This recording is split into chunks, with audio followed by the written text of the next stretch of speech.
So here we have fish pose. We want 2 cork blocks for this. If you have foam blocks, that's okay.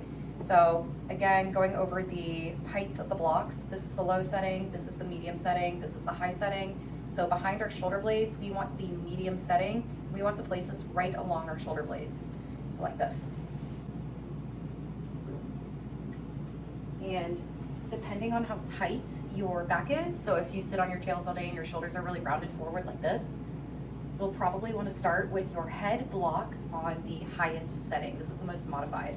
The lower down we go, the more open in the thoracic region that we are. So our thoracic region is our mid-back. Again, if you feel called to do so, throughout the posture here, you can bring the yoga blocks down onto their lower settings. So this is a really good posture if you are sitting at work all day. Most of these postures are great if you're sitting at work all day, but I mean, they're good for about anyone. If you have any misalignments in the shoulder, even if you have really closed in shoulders, this will really open you up through extending your back, and it'll push your back to the front of your body and allow for you to take deeper inhales and exhales.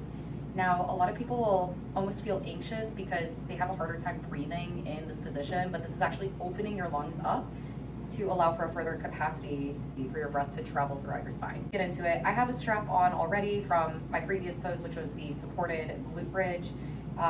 And it's really important to make sure that you have about 2 fist distances in between the knees and no further. So that way you're setting your sacrum up for its preferred position. And when we're in this pose, in any of the restorative poses, we want to make sure that our heels are slightly turned out and our toes are slightly pointed inwards because our legs love to splay out. But again, this is our sacrum's favorite position. So let's get into it. So to bring this into the shoulder blade region, you may have to slightly tilt the block towards your heels slightly and make sure that our hands are right in line with our shoulder blades. And then as you're coming back, the block kind of goes flat. And then for me, I start on the medium setting and then go to the lowest setting after about a minute. And I like to hold each side of the yoga block right here, and then point my elbows up towards the sky. So I'm just gonna put this right at the base of my head. And again, if you're tighter in the mid-back, start on the higher setting of the yoga block. So now we really wanna make sure that our elbows are pointing up towards the sky. And if your head is having a harder time reaching towards the yoga block, grab the back of your head like this and pull your head up.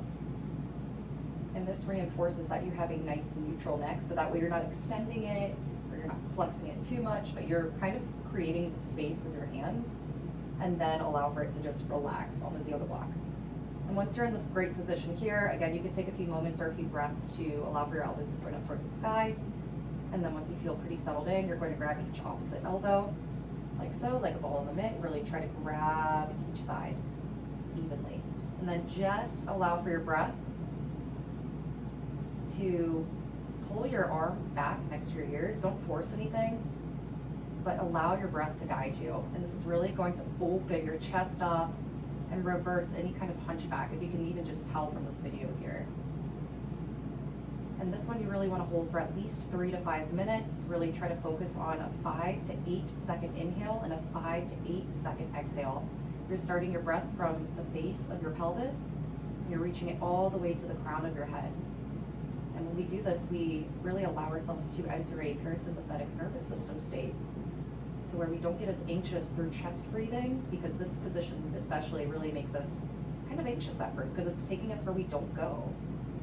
And after this pose, if you're doing this for a few days, every week or even daily, I can almost reassure you will not want to go back into a slouched posture. I just said that 3 times and I'll probably end up cutting that out.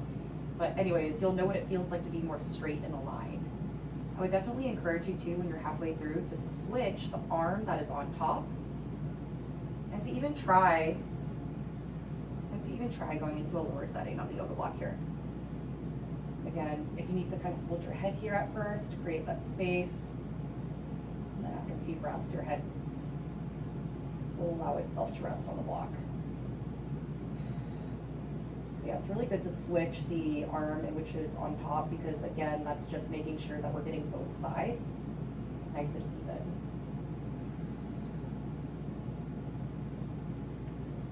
Yeah, you may get a few back cracks in here too.